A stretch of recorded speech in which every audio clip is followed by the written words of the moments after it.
Welcome in, everybody, to another episode of Stirring the Pot. We are here for you guys with our second mock draft. Before the draft comes around in 2 weeks in Pittsburgh, Pennsylvania, we will be there, but we will not be making any content. We got to enjoy it while it lasts. But before we get into our first 16 picks, this is part 1 of 2.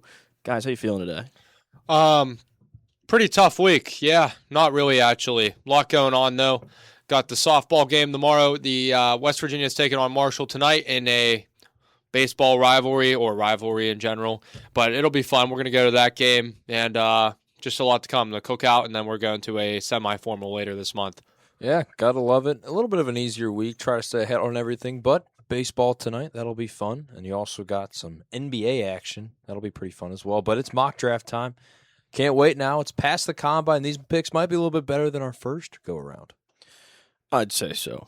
And then John Doucette has despawned from society. What? You're John up. is I'm reading sitting there. emails. This is very important. John is sitting there on Oh. his phone.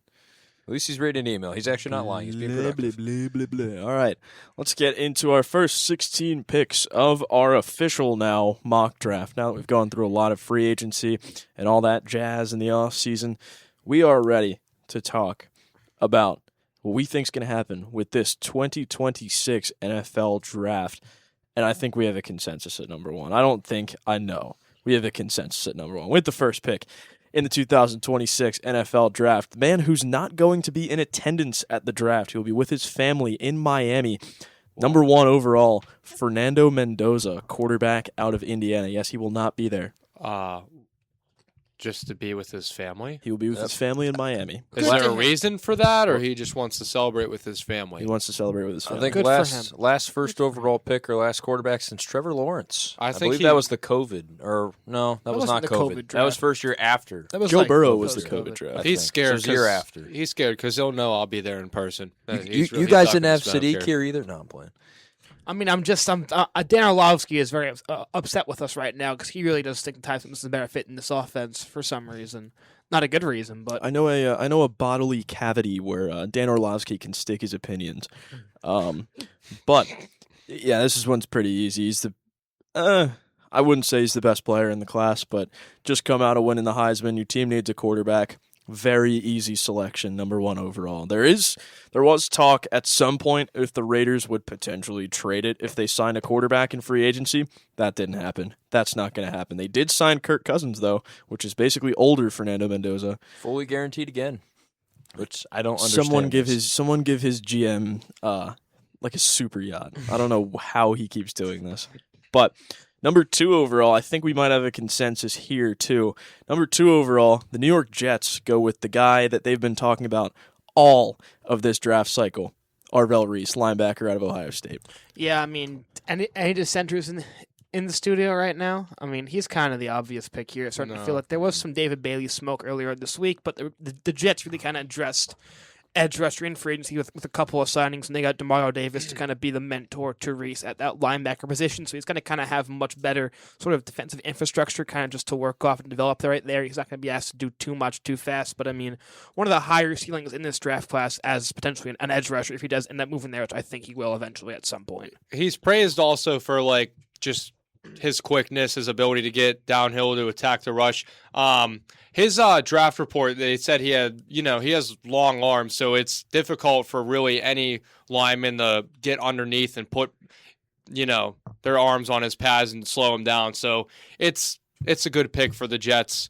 You guys need a lot. A lot of comparisons to Edgerrin Cooper of the Packers as of right now. Probably kind of might be his floor as a kind of explosive linebacker who can kind of just stop the run. But I mean, It's a pretty good floor. If it's pretty good floor to have, but I mean, you're hoping he can kind of be both that and have a bit more pass rush juice coming off the edge. I mean, he's just the kind of player Aaron Glenn's going to love in that defense. Yep. Watch him out of Ohio State. He can do both. I mean, as a defender for Aaron Glenn's system, it'll be fun to watch him if he goes here. All right, so this is where we will see where we go with our drafts. I feel like those first 2 are pretty chalked. But outside, 3 through 16, this is where we will be making our own picks. Obviously, there's a lot of different ways you could go with it. There's a lot of different factors that different people go into in their drafts. At number 3 is the Arizona Cardinals. And what I went with on this pick is the fact that I think they need to build something for who their future quarterback is going to be next year. They're going to probably draft a quarterback next year. Obviously, Kyler Murray is a Viking. I went with Francis Mauigoa out of Miami. A lot of people have been saying this is a chalk pick. I don't think it's that much of a chalk pick. I think you could go a lot of different directions, but you need to shore up that offensive line. Yeah, I mean, I'm going Mauigoa right here, right now. I mean, I know one of those defensive players can definitely appeal to you right there. I just think it's very important for a team that has a really just rough roster all around to have something to kind of hang your hat on. And if they can draft Mauigoa here, a guy who we all saw played phenomenal against two edge rushers, I think a bunch of us are going to have in this mock draft today for Miami. If you saw, you saw how he put. Wait, hold on. I'm screwing up right now. Hold on. I mixed up. Never mind. Let's just say it right now. He's a really good tackle. And I mean, if they get him and Paris Johnson on that line, they can hang their hat on having a really, really good offensive line and kind of build off that in the future. Yeah, exactly. Connor, you mentioned it. If you're drafting a quarterback next year, you always go for the offensive line first. Francis Mauigoa out of Miami, tackle, exactly who you want to build your future offensive line around. Probably see them even in this draft entirely go for another offensive lineman as well, probably later on in the draft. But you get the premier tackle of the draft, and I think if Arizona did this for one of the possible ways they could go, it'd be a great pick. And with that, we have a consensus pick. I also picked Mauigoa for the Cardinals. I mean, dude's 6'6", 330. Absolute unit. You need him on that offensive line. You need whatever help you can get. That team does need a lot of help. You got some receivers. You got Trey McBride. I mean, Jacoby Brissett, he'll be good for a year or two, but this is a way to start. I feel like it's a good decision by them. Even though before, for me, it was Jeremiah Love, but they took care of that with Tyler Algier in the free agency. Yeah, if you've listened to Stir in the Pot, you know how high I am on tackles that can be a lead blocker in outside run schemes. I talked about Charles Cross a lot leading up to the Super Bowl. I think he looks a lot like Charles Cross. I mean, he's 6'6", 330. He's athletic. Any team would be happy to have this guy on their roster and just have him develop alongside the other linemen on their squad. Now, this is where it really starts to get interesting. Number 4, the Tennessee Titans. There's a lot of different ones being floated around, especially after free agency. A lot of people cheered up that pick. They were like, okay, they picked up Wan'Dale Robinson in free agency. There's no really need now to get a number 4 overall wide receiver. I think they could trade out of this pick, but I don't think they will. I have them going with Jeremiah Love. I have them getting that backfield of the future. Cam Ward, Jeremiah Love, and getting those young receivers in later in the draft. I think he's just too talented. I think he's the best offensive player in this draft. Yeah, I mean, that's been kind of the hot pick right now. I actually have him going something a bit different here because I think that Robert Saleh has spent way too much time around Fred Warner, and I think he wants to get the next Fred Warner for his hopefully long-term home in Tennessee. I have him going Sonny Styles right here. They really just addressed that defensive line. They hammered it in free agency. John Franklin Myers, Jermaine Johnson. That's going to have you a lot more set now, and if you get a guy who can be the captain of that defense in Sonny Styles, who had a freakish combine performance, I mean, one of the best all time right there. I mean, he truly was one of the most just insane standouts you ever see at the combine, probably in your life. And I mean, if they get that guy who's a smart player as well to go off that physicality, you put him in that middle linebacker spot and give him a good defensive mind like Robert Saleh, I think it's a match made in heaven right there. I think that'd be a great pick, or even David Bailey as well defensively. I went with Connor's fun round as well. I took Jeremiah Love here. If you really think about it, this Tennessee rushing attack is very weak.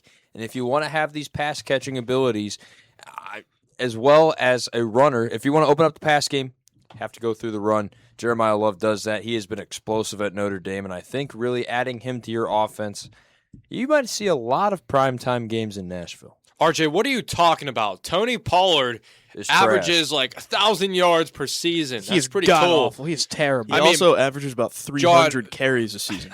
John, you ruined the consensus pick here. I also had Jeremiah Love going to the Tennessee Titans. Good guys Not to say that your pick is bad, but I feel like Jeremiah Love will make that immediate impact. I mean, he was in the Heisman race for quite a minute there. Would I say that he should have beaten Fernando Mendoza? No, but usually when you're a Heisman contender as a running back, that typically means something, unless you're Ashton Genty and just get misused or have a terrible O-line with the Raiders. Hopefully his career gets better. It's only been 1 year. But Jeremiah Love, impact player. Tennessee Titans definitely need him. Need to sell those jerseys for that new stadium. That they do. They do need to sell those jerseys for that new stadium. Let's go to pick number 5, the New York Giants. A lot of New York Giants fans in this U92 studio. Actually, there's only a couple. They're a bit of a minority here. Bryce. But number 5, there's a lot of different ways you could go with this one. I went with a bit of a riser pick on this one. I know John already said his name. They lost a lot of linebacker core in this free agency. I'm almost Sonny Styles in this one. A lot of people are going to say Caleb Downs here, but I think Harbaugh loves having that middle linebacker. You know, when he had Roquan Smith, they were electric. So I think he's going to go with the Mike linebacker of the future for the New York Giants. I have a very interesting pick for the Giants right here. I haven't taken Jeremiah Love at this pick. I think that, I know everybody's going to say, but they have Cam I can Scatterbo. understand it, though. But I just think Love is such a good talent. I mean, you look who they brought on this offensive court and in their offensive staff. They brought in Greg Roman. He's a guy who's just worked to develop great run games in the past, even with multiple backs. I mean, look at what he did in Baltimore during the heyday of Lamar and Gus Edwards and Mark Ingram in that Baltimore team, where they all had like 3,000-yard rushers. I mean, you give him Love and Scatterbo and Dart, who can run himself. I think that's just going to be a phenomenal rushing attack right there. And I mean, John Harbaugh has shown in the past he will take players as high as he wants, regardless of position. I mean, look at Kyle Hamilton, look at Tyler Linderbaum. These are guys you don't always see, just not really at premium positions they took with really high draft picks. So, I mean, they're going to take whoever they want, regardless of what position it is. I think that if they add Love to this rushing attack, it's going to be an awesome thing to watch next year and can really just make this offense thing incredibly fun to watch. Me and Connor have been 5 for 5 so far. I have Sonny Styles as well, linebacker out of Ohio State. Seeing him with this New York Giants defense and seeing what he's done at the Combine and also seeing how he is as a leader for the defense. I mean, as a linebacker, if he gets that green dot, I think it'd be really exciting to see, because seeing him lead a very veteran defense at Ohio State, I think that can transfer very well into the NFL. I think you can't really miss with Sonny Styles. Sorry, I'm a bit boring here, but I went with the same pick as I did for the last draft because I just really like this guy. Then I read about his what they had to write about him, like his pros and his cons, and I liked his pros. I feel like the Giants need to go cornerback here. They have a lot of needs, and I mean, Dexter Lawrence could be on his way out, so they might need some help on that defensive line a little bit. Not really. I feel like their secondary is still a concern and issue. Sonny Styles would be a great choice for them, but I think Mensur Delane would also be a tremendous choice. I mean, would you guess what he did last season? He didn't let up a touchdown, and he only had allowed 2 passes that were more than 20 yards. In his draft report, they say he has this rare consistency to kind of like read routes before they happen, before they develop, and that he's somebody that can like adjust to receivers as they run their routes without having to grab or stop. So he's an anticipator. Yeah, and he's good at it. Really good. I've seen a lot of corners. I've seen a lot of good LSU corners. He's one of the best. And I think he's a lot like he's a lot more built than Derek Stingley, I would say, but he reminds me a lot of him because he's got that ability to flip his hips so fast, and that's so valuable in the NFL. So, I mean, it's a little high for my liking for him, but I think that you could easily go with that and be happy. That's the thing they wrote. He has a quick hip turn. Yes, he is. He's very agile. He's got crazy agility. But number 6 is the Cleveland Browns, the first Cleveland Browns pick of 2 in the first round.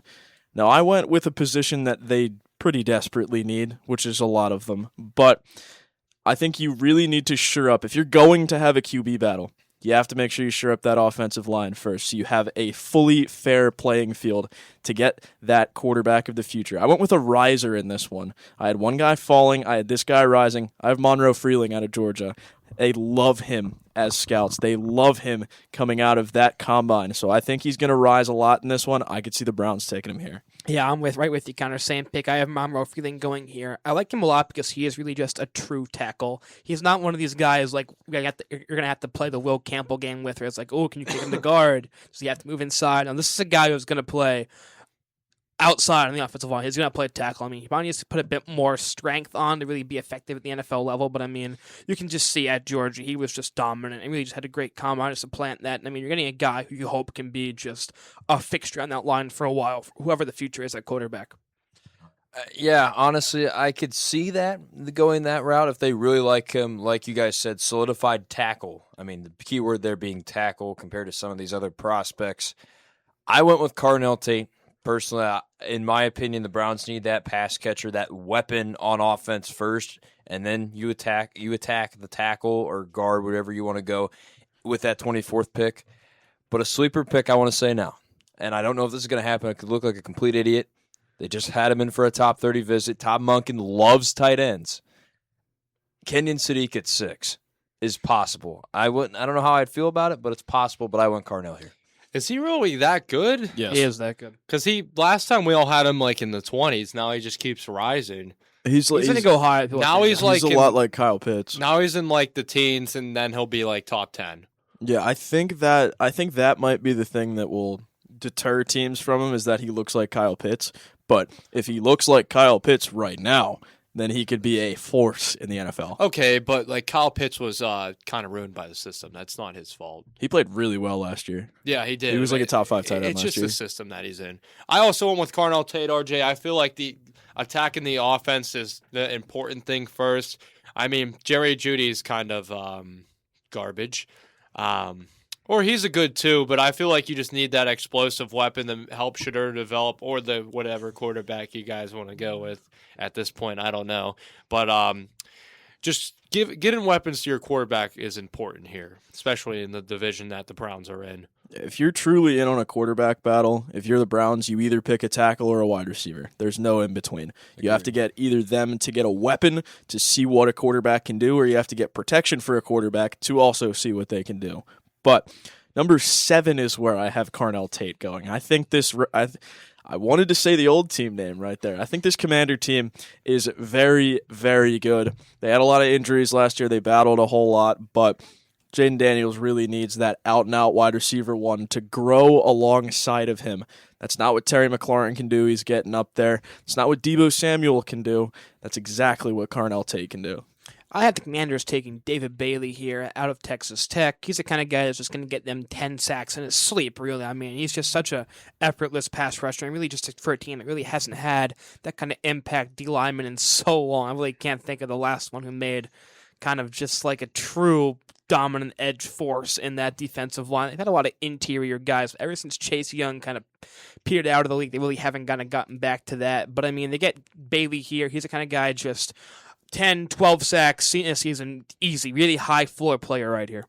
Yeah, I mean, for these edge rushers here for Washington, I mean, you can flip-flop. I could either see David Bailey or who I selected here, Reuben Bain Jr., depending on how the Commanders see fit, whichever one they most likely favor, which I'm assuming both are coming in for top 30 visits. They're probably going to go there. But I went Reuben Bain for now, but I could also see that switching. RJ, quit taking my picks. I also had Reuben Bain.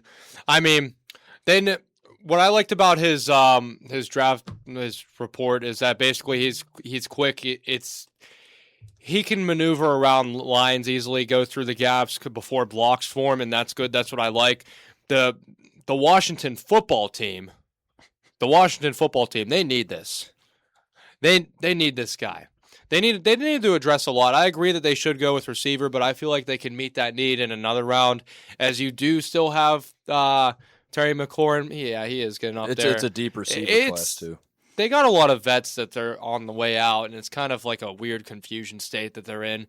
And God even knows if Jaden Daniels is he was in a sophomore slump, or he was injured for quite a bit too. But they got a little bit to fix there. But I'm more concerned about their defense right now. I wish Atlanta had a first-round pick. Caleb McGarry just retired. Their starting tackle. Yeah, they did. Wow. All right, number 8, the New Orleans Saints. Now, this one's interesting. You could go one of two guys at the same position here if I'm picking. I went with an edge rusher here. But I went with this guy because I feel like the Saints are in a position to take on a project guy like this. I believe he's a project. He's not a out-and-out top 5 player in this draft like a lot of people are saying that he is. He obviously was one of the best sack players in the Big 12.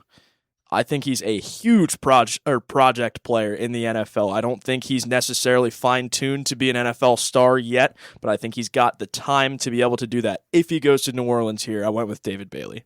I guess if you've been watching, I think we've been watching. I think he's kind of just going to be pretty easy in the league. I really think that, but I think for the Saints, I haven't gone receiver here. I actually haven't gone with, not the game you might think, I haven't taken Mekhi Lemon here.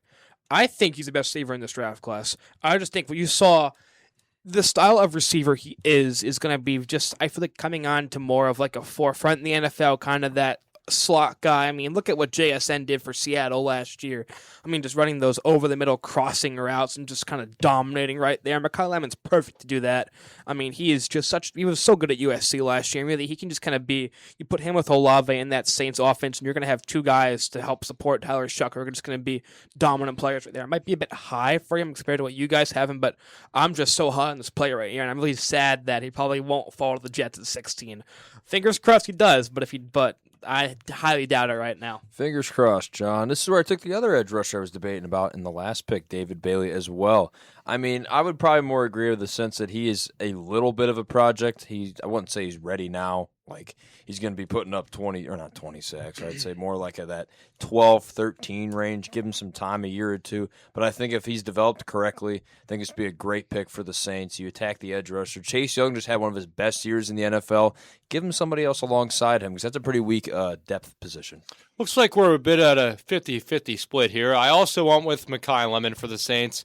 I like Chris Olave's production last year. I just think that Tyler Shuck needs another weapon. He needs a little bit help with Chris Olave. Not saying that Chris Olave is bad or anything, but the Saints need a lot right now. I feel like Mekhi Lemon's capable of being that one for them or being an additional guy to Olave, helping Shuck to develop a little bit here. I mean, they were good. The Saints took a little bit of an upturn last year that nobody expected. I feel like the offense needs some additional pieces, but I feel like Mekhi Lemon's the right choice, and you go with edge rusher a little bit later. All right, number 9, the Kansas City Chiefs. It's weird seeing them pick this high in the draft, but I think this guy, tailor-made, fits their timeline. Now, they're probably not going to be able to go super competitive next year with the injuries on their squad, obviously with Mahomes potentially coming back mid-season, but number 9, give this guy a year in the league, and he will be a game wrecker year 2. I went with Ruben Bain in this one. I think you pair him with George Karlaftis. You got power, speed on both sides. I think that's going to be lethal for Kansas City. Yeah, the Chiefs really kind of got gutted in the offseason, particularly in their secondary. Brian Cook's a Bengal now. He is, yeah? I'm going to hurt you. You like Brian Cook? Don't do it. No. Oh, I mean, they lost the cornerback. I have Caleb Downs going to the Chiefs. You're right a terrorist. I know. You're a terrorist. You ruined the consensus. You're a I'm ruining terrorist. the consensus. But I think the Chiefs are the kind of guy who would value just a guy who's just so good, even though he's not a good top 10 position right there. If he becomes a Chief, I hope those regenerative issues come back in rookie year. But he's such a good player. I mean, the Chiefs just need that kind of guy who can just be sort of quarterback of the defense right there. They've lost so much right there.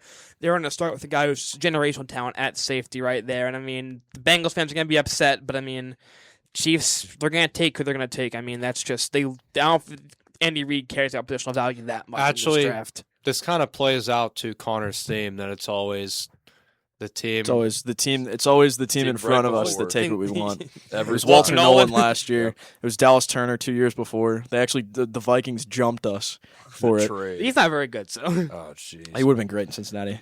With my pick, I also went secondary as well, John, but not the same guy. I took Mansour Delane here for the Chiefs. I think it'd be a great selection. Cornerback, in my opinion, for them is pretty on the lesser side. You had the McDuffie trade. Jalen Watson left for the Rams as well. You get a cornerback here that, like Don was talking about, anticipation. That's what you need, especially in that very tough AFC West. I will go with my top cornerback on the board. God, I hope he doesn't go there. I'd be really disappointed. This guy, Delane has me excited like Siobhan Revel last year. Siobhan Revel was like, I don't know. I really liked him as a prospect. I don't know what he's doing nowadays in Dallas, but He was hurt the entire year, I feel like basically. him and Jermad McCoy are like the same. Who? in that Siobhan? aspect. McCoy was better than Ravon Oh, in college. God, yeah. He's so much better than Siobhan Revel, but it's the coming off the ACL injury going into the draft. Really good corner. My pick, I went with David Bailey going to the Chiefs. That would suck. I mean, yeah, it would suck, but That's why he's having a high There's a pick. lot of They're pick- going to get a good player. It's can so they just upsetting. not Yeah. have a pick? Can they just take Maybe? I don't know, someone bad? Can they Well- take like 5-6 years off of drafting? I mean, Like, please. but what's good about David Bailey? I mean, the rate that he causes fumbles and just being a disruption. I mean, why would you not want to draft him if you're the Chiefs? And also, he has a good like first step explosion that really gets offensive linemen off guard, which is what they wrote. But Good prospect. I'm sure the Chiefs will take one of the players we don't want them to take, but they'll take him anyways. Well, I mean, it's pretty hard to have a player that you don't want them to take go at 9. Yeah, which is the only reason I don't like them being bad. But number 10, if this guy's available, this is my Cincinnati Bengals. If this guy's available, sprint this pick up to the board. It's Caleb Downs. He would tailor-made fit this defense. He'd be so good alongside Jordan Battle. That allows that kind of role for Dax Hill to continue playing nickel corner. This secondary would be saved if Caleb Downs would come to Cincinnati. I mean, obviously can't do that because of the Chiefs. Always what you don't want. But they do have. I'm getting Ruben Bain right here. I think it's a good fit. I mean, production doesn't lie. I mean, the guy was so productive in college. I mean, he dominated the entire CFP. And I mean, there are measurement concerns, but production was there. I mean, and they're losing Hendrickson this year. That's a big loss. I mean, he was kind of one of their most consistent edge rusher right there. And I mean, I think he can do both. I like him because he kind of works in both the pass and the run game. I mean, you saw him just be great against the run in college. I think he's going to kind of do that in the NFL. And I mean, he's a guy that can do it all. And I mean, give him a few years in the league, and he'll kind of become just a very solid rotational edge rusher right there. Yeah, I'm going to interject on this one. Obviously, that would be the second position that the Cincinnati Bengals would go for. But if you don't take a secondary player here, with the 3 options that are available, with you, in your case, 2 options that are available, you're brain dead, honestly. But defenses are built for the defensive line. It's better than a receiver. Defensive player. I would have gone with the Oregon safety. If we pick Dylan Tiedemann, I will cry. He's good. He's good, but I would much rather have Jerron McCoy. I'd much rather have Mansour Delane and Caleb Downs. You have to build the lineup. You have to build the lineup. That's the most important thing. I could honestly care less about the line right now. I want to not give up 1 billion yards in the air. Yeah, I feel like maybe the line's not the problem. It's getting cooked on these big routes. It really is. You hit the quarterback before they throw the ball. Then. Well, to me, the secondary is the bigger problem, and there is a bright shining star available at pick 10. Did we not sign Boye Mafe too? You did, yeah. You did. Yeah. Yeah, then you get Boye Mafe and Ruben Bain. So I think the rest That's of pretty us good. have the same pick. Caleb here. Downs, safety out If of he was Ohio there, State. I'd be taking him for the Bengals. I would say He But could he's have not been. there. he's there. He could But have I mean, So I have the close. Chiefs being evil. He Because could have been, but John decided to take a page out I'm of the trying to be Middle East. realistic. I have to go off history. Whoever Connor wants, let's take one pick before the Bengals pick. That's a good point. Yeah, It's history. history never lies. Yeah, Caleb Downs at 10. It's the home run pick if it's there. I think you might see another record running it up to the stand because the Lions with Hutchinson. We talked about that last week. Believe it was 10 seconds. They got their pick in. Ridiculous. I mean, they praise this. They praise him a lot, specifically for his IQ and his ability to read the field, and also his versatility and just being able to fit in multiple schemes.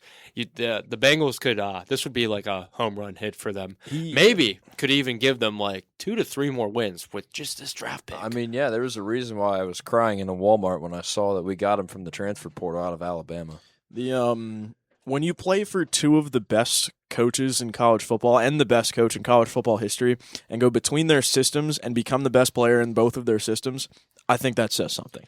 I think that says something pretty big. Be a multi-system guy. We're all gonna hate it. Yeah, he's going to be a Chief, and I'm going to cry myself. Think asleep. about it like this: every 1-score game last year that the Bengals choked, if Caleb Downs was in the system, I said if he could have won them several more games, and then they would have made the playoffs and won the division. Let's talk about the 2024-2025 Bengals 2 seasons ago. Yeah, if Caleb Downs was on that team, we would have made the playoffs. Probably, we would have easily made the playoffs. Joe Burrow would have won an MVP. I don't care what anybody says. But number 11, the Miami Dolphins. This is like a fire sale. This is like just like going to the farmers market at this draft. You could literally pick anybody, and it'd be a good pick. Outside of maybe a quarterback, because they just got Malik Willis. But even then, it would still probably be a good pick. Even a kicker would be pretty good right here. Number 11, I have them going with the position that they are going to direly need down the stretch. I have them taking a corner. I have them taking Mansour Delane. Obviously, I think Jermod McCoy is a better corner than him, just so slightly, but it's the ACL injury. I think they go with somebody who's been proven healthy. Yeah, I went with Delane, too. I mean, the Dolphins' cornerback room is just a complete disaster. It was a disaster last year. It was a disaster the year before. It's never been good ever since Javian Howard fell off. But Delane slots right in there. He at least gives defense something to hang their hat on for what looks like a tanking year coming up. I'm going to try the name again. Connor, you know this guy's Venga. name. I don't. Venga Owane. Owane. It's Vega Yep. Owane. Vega Olane out of Penn State. You got to go offensive line in some form if you want to try and have Malik Willis do anything of note. You got to go with some sort of offensive line presence. I want the guard out of Penn State. Helps Miami in some way, and that's a win in this draft. Tubes with the protein sauce. I went with Jermon McCoy here. I feel like it'd be a good pick for them. I mean, specifically, one of his pros is that he's really good at giving false leverage and kind of confusing a quarterback into making them believe that it's a different coverage, which is maybe why that he's a better prospect than Mincer Delane. But I feel like Mincer Delane's just a little bit more athletic, which is why I had him a little bit higher than him. But I feel like we said, any pick here would be good for the Miami Dolphins. Again, this is a dumpster fire, and you're just trying to water it down a little bit, even though I don't think that will help that much. But good pick for them. Anything's a good pick for them. It's like pouring a cup of water onto a house fire. Yeah. They'll do something. Well, It won't do something major. Exactly. It won't put out the fire. You get a golf clap. Yeah. It's like taking an AK-47 to a fish tank and then slapping a bunch of flex tape on it. It'll fix it at some point. The inside is completely dry. And I they'll would still just- beat the Jets twice. This I would just like to say, Dom, I just got a notification on my phone. The Pittsburgh Pirates right now. Mitch Keller went 6 shut. We blew. They lost lead. 8-2. Oh, great. Let up 8 runs in 3 innings. All right, so the cone's not getting raised. It's, yeah. At least You are we didn't get sticking- swept. You're sticking your face in the cone, and you're putting the cone on the ground. No cone today. Number 12, the Dallas Cowboys. Like I said, I was talking to, I believe, Dom, where I said I had a stretch of secondary players in the first round. This is it. Caleb Downs at 10, Mansour Delane at 11, and he's going to become one of the most hated players in the NFL because he's going to be a Cowboy, and he's going to be really, really good. Jermon McCoy. Yeah, I have Jermon McCoy going here too. I mean, he was better in 2024 and when I was in 2025. I mean, it's always hard to evaluate players off that injury, off any corner. I would hope he's better in 2024. He didn't play in 2025. No. Like 2024, Jermon McCoy is better than any cornerback in 2025. Is what I mean. Like his season 2 years ago was better than any cornerback had. I misunderstood what you were saying. But I mean, obviously, always hard to evaluate coming off those soft tissue injuries. But the fact that he did test, I think, says a lot. He's healthy and ready to go. But I mean, Cowboys get him here. They really need to get someone to kind of replace the Trayvon Diggs fall off and going to help Deron Bland be in a better role for him. This defense needs a lot of help. But I mean, I think they're going to get more of it later in this draft. Their second first round pick as well. Hey, you're right, John. This defense does need a lot of help. I also want Jermon McCoy as well because guess what? They need secondary. And who's one of the best secondary left available based off my mock draft? Jermon McCoy, or he is the best remaining, in my opinion. So I have the Dallas Cowboys taking him at 12. I feel like they need more help on the line here. So I had the Dallas Cowboys taking Sonny Styles. Now, I know this might be a little bit of a drop for some of you. A big. A bit. He's not going. I don't know. I just got too excited with my cornerbacks a little bit here, and I didn't really know where to put Sonny. But he'll go to this team and he'll make Aaron Peplin happy. Really happy. Yeah, I mean he's good in zone He might coverage. be the chief that falls. He's good for matching both running backs and tight ends when they're put in option routes. This guy can do a lot, and I mean you're trying to make up for getting rid of Micah to the Green Bay Packers. So Jermon McCoy could work, Sonny Styles could work. Really, you should just go defense here, unless George Pickens for some reason leaves. I think the true Micah replacement would be Arvell. I feel like he plays a lot like him. Yeah, He came out of college as a linebacker. He has potential to be an edge rusher. Yeah, they ain't getting him. I don't think No. he's someone Micah's people think he is, and they do the same thing. I think he's more. Unless he has that production for the Jets, and you're going to be like, yeah, he's like Arvell's a Micah. lot more versatile. Arvell's not like Micah was kind of like Arvell can play off-ball linebacker at a high level. I think Micah always kind of had to go to the edge. It's like Micah and Abdul had a very similar path. They were outside linebackers and they were good at it, but you were like, this guy's going to be Arvell's kind of doesn't really have a comp. He's such a unique player. I feel Yeah. like. He's kind of an anomaly. Shout out Jason Tatum. But that's one of the worst nicknames of all time. It's so bad. It just came out of Twitter just randomly one day. There were so many good names. I was so fun. The trolley problem, Santi Aldama. No. What about True Shudo? True Shooto. Yeah. Efficiency That's Man. a great nickname. Yeah. That's a great nickname. Efficiency Man is give me freedom, give me fire. That's Kevin Durant, if you didn't know. But number 13 is the LA Rams. Yes, they have a pick in the top 15. that sucks for the rest of the NFL. Not for them. Thank you, Falcons. Yeah, thank you, Atlanta. But there's a lot of different ways you could go with this, I think. There's a couple different holes that they might be looking to plug a little gap in. 13, I had them going tackle. I had them going with a guy who's gonna fall, I think, a lot, Spencer Fano. I think he'd be a really good pick here for McVay's offense because he's such a good outside lineman. I think he'd be so good in those run schemes that they like to run. They love that West Coast offense, so I think he'd fit that. Yeah, I have to. This is one of my more interesting picks. The Rams are such a complete roster right now. I'm just taking get the best player on the board and get a really smart player. I've been going C.J. Allen here. I think you put him next to Nate Landman in that defense. I mean, he's just such a smart, good football player. It's just going to be, Kirby Smart basically had him run the Georgia defense, which is such a high honor for one of the great defensive coaches of our generation in college football. I mean, having that guy trust you speaks a lot. And I mean, they really the big issue before free agency was their secondary. I think we all had them going secondary guys in our last mock draft, but they clearly fixed that with McDuffie and whoever the safety they got was. But they really just have a very complete roster, so just get one of the best players on the board. You get a guy you put next to Lamb in that defense and just can kind of just dominate that side of the ball, which is going along with a great offense. I mean, it's just a great match for them right there. Did we think they were going to lose Quentin Lake? I think it was Cam Curl. Cam Curl, that's what it was, and they re-signed him. Yeah. I think he got 3 years. They paid both of them. They use 11 mil each year, something like that. I want tackle here for the Rams as well. I took Monroe Freeland here. I think if the Rams drop to him at 13, I think that's a steal for obviously the L.A. Rams. You are trying to get the last bit of juice out of Matthew Stafford before he retires. I mean, going to be a Hall of Famer. He'll be in Canton in a few years, but you want to try and protect him as much as you can. Take the high-rising tackle and a true tackle at that. How do you say the Oregon safety's last name? Thieneman? It's Tiedemann. Tiedemann. Yeah, I had him going to the Rams. I feel like that Rams need to fix a lot here. Honestly, now that me and Connor are discussing about it, honestly, maybe they should go receiver.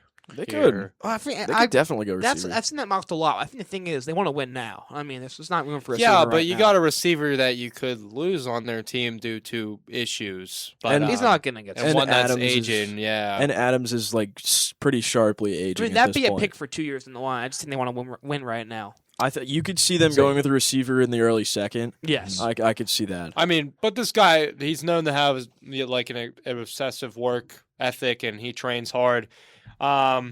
He's lined up for multiple snaps as both a free and strong safety, so it gives McVay a little bit of versatility there if you want to use him in different schemes. The Rams don't really need a lot of pieces here, but I feel like this guy would be an amazing addition, and it could maybe help them get past this NFC Championship game. Shout out to a guy I could see going to the Rams later on in the draft, Chris Bell out of Louisville. I think he'd fit that scheme so well. He'd take the Devontae role. I think he could take that Devontae role over as that really trustworthy number 2, which is really weird to say about Devontae Adams, that he's a trustworthy number 2. But number 14 is the Baltimore Ravens. Dom always says it's always what you don't want. I don't want a Penn State player to go to the Ravens because I want to root for Penn State players in the NFL. This is where I have Ola going. I think that fits their window very well. He can plug and play pretty much anywhere on the offensive line. He plays interior a lot. They did just lose Tyler Linderbaum. They need to shore it up in the inside. Yeah, I have Venga going here too. I mean, when you look at guards who've gotten drafted in the first round, it's a pretty short list, but also a pretty good list. If you're getting drafted this high, it means you're pretty good. I mean, look at Chris Lynch from Falcons, Quentin Nelson, AVT, who was good when he was healthy. This Venga is such a good offensive lineman right here. I think the Ravens really need that. They brought back John Simpson, but he was kind of not the best guard, and for the Jets last year, they were heavily penalized. They're going to get a guy, and they lost Linderbaum too. Linderbaum, not Linderbottom.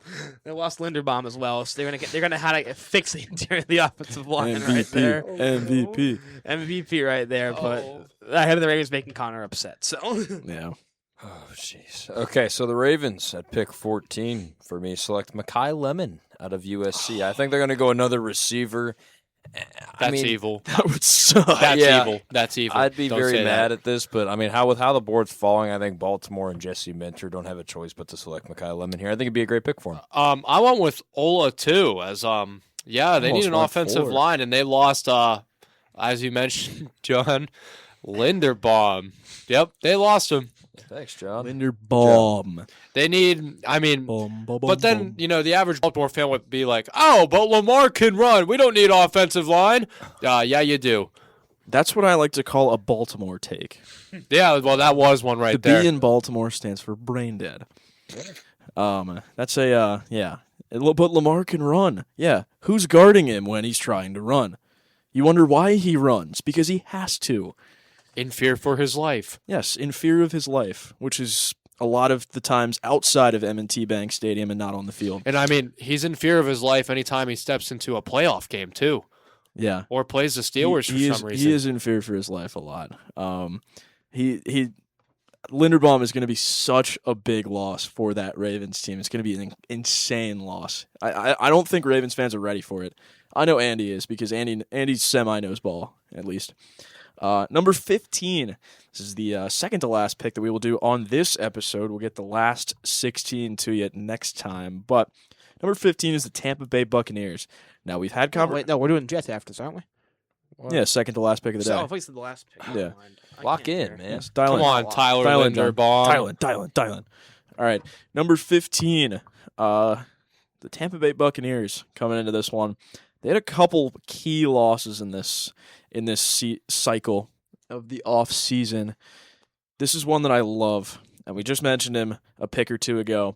This is where I have C.J. Allen going. I think this is the perfect anchor for the defense. They did just lose both of their linebackers in consecutive off seasons.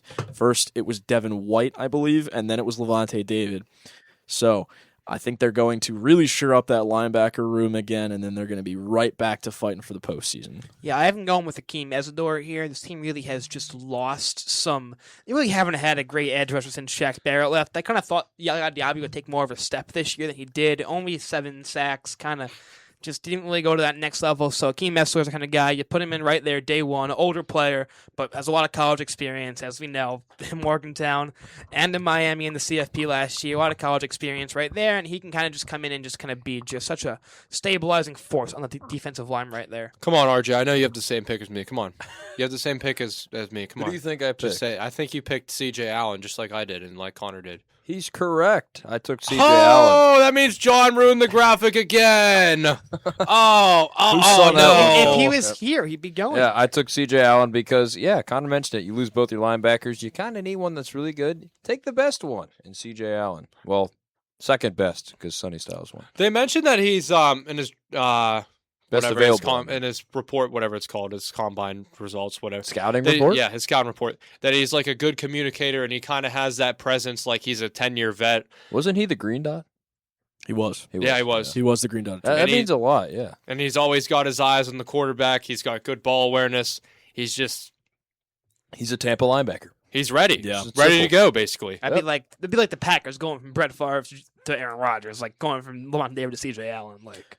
Yeah, I think he's got all pro potential. Easily. I think he's going to be one of the best players out of the draft, in my opinion. He is easily those top 3 linebackers: Sonny Styles, C.J. Allen, and I have a very fun linebacker that I love in this draft. Somebody's going to get a steal in the second round, getting Anthony Hill Jr. out of Texas. A bunch of really smart playmaker linebackers that can just fly around the field. And I think C.J. Allen has potential to be better than Sonny Styles. I think Sonny Styles has a lot of measurables, but I think C.J. Allen has that IQ. He knows where to go every single possession. And I think that's so invaluable, especially in a division that is becoming very good in the NFC South. All right, number 16, last pick of the day. It's the New York Jets. Again. Another quarterback. Here we go. I did not have them taking Ty Simpson. I had them making John's dreams come true. They're taking Mekhi Lemon out of USC. Oh my! Please. No. Yeah, I think the receiver is the pick here. There's one guy I'm surprised I haven't mentioned. I haven't said yet. I haven't said Connell Tate's name yet. Which is what? I know it's a. I we think serious? one of the receivers will fall. I just think It's not him. There's so much defensive talent in this. It's draft going to be class. Jordan Tyson. Yeah. Tyson. None of us have Tyson. So off John's the like, board oh, already. would you look at that? Best receiver in the draft conveniently just fell into the Jets' lap. Like, are we Didn't see that one There's coming. so much Wow. In my own mock draft, too? That's insane. Someone's gonna Okay. fall. I mean, maybe he falls there. I mean, good things. Holy pee. Let me have something good happen to my franchise here, please, football. This is gods. what we like to call severe optimism. Yeah. As the you need to have that as a Jets fan because you're gonna lose a gazillion games anyway. So, yeah, pass catcher. Fun fact about the Jets. Really fun fact. You know what leading receiver was last year? Garrett Wilson. The only games he played, not many. He had 360 yards and was a leading receiver last year. 300?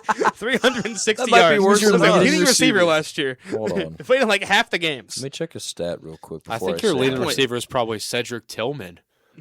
Nope, Vannon at 731. So, okay, Vannon saved us from the ultimate L graphic. Yeah, John, apparently, next week's spoiler, the Browns are 2014 Caleb Downs. Sorry. Cautious optimism, right? But Bengals are going to trade up to 32, and they're going to take Fernando Mendoza. oh, my gosh. The what-if scenario. I think Bengals are going to trade up for a We kicker. think They too many need good one. things happen to our franchise. The Chiefs are getting all the good It's not players. going to McPherson happen. was fine last year. Huh? McPherson was reliable last Well, they year. need another one in case he celebrates or something. I don't know. Just Oh, like no, Jermaine you know Burton. who we're going to get? We're going to get Cade York again. Oh, No, we he's have a Cade Jet. York. He's a Jet. You forgot that. He's You think you're not going to cut him? he's almost completed the whole wheel. He's going to be signed to Or, the Steelers you know practice what? squad. You Yeah, guys they're need a completed. running back to go with Chase Brown. Yeah. In I the will first. hurt you. I will hurt you. That is incredible. That is a threat. The Jets. I also took wide receiver, but I took Jordan Tyson because Mekhi was already off my board. That's the next receiver available. You guys don't have many receivers besides We really don't. my beloved Garrett Wilson. So much. I love love for him in Jordan my heart. Tyson. I had to take him out of the first round because his medicals are a disaster. The medicals are a problem, but his you medicals guys, are a you guys, I mess. don't think will care. If he's healthy, best receiver in this class by a mile. I just don't think you guys will care and will take him. I hope we don't anyway. care. I want Jordan Tyson on this team. See, I took this pick from the Aaron Glenn perspective, and in his perspective, he don't care about offense. We're doubling down on defense here. We're taking a quarterback. We're taking Avion Terrell.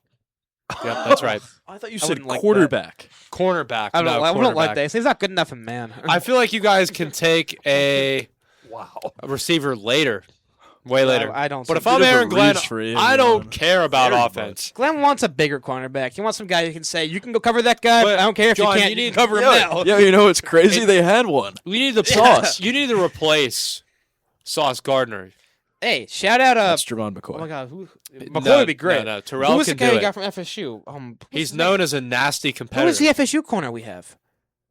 I thought you were going I to say can't think of- quarterbacks, but I say Jordan Travis. I can't That's think of- Jordan. Travis. Tyler Linderbaum. Dude, I hate how Jordan or whatever Jordan Travis's NFL career panned out. I thought he was going to be so AZ good. Thomas. That's one thing. Wait, who's that? Who's that again? He's Oh, the know FSU Jordan Travis? quarterback. Yeah. Yeah. Who's supposed to start for the Jets? Yes. he never got healthy after the knee injury. Yeah. Fun fact, just That never was, healed from That it. was sad. And we run. All and right, we run. that's going to do it for our first part of our second mock draft this season. We'll get part 2 out to you guys next week. That should be even more interesting than this part. But we thank you guys for tuning in to another episode of Stirring the Pot. Stay tuned for some fun content after the mock drafts are done. See ya.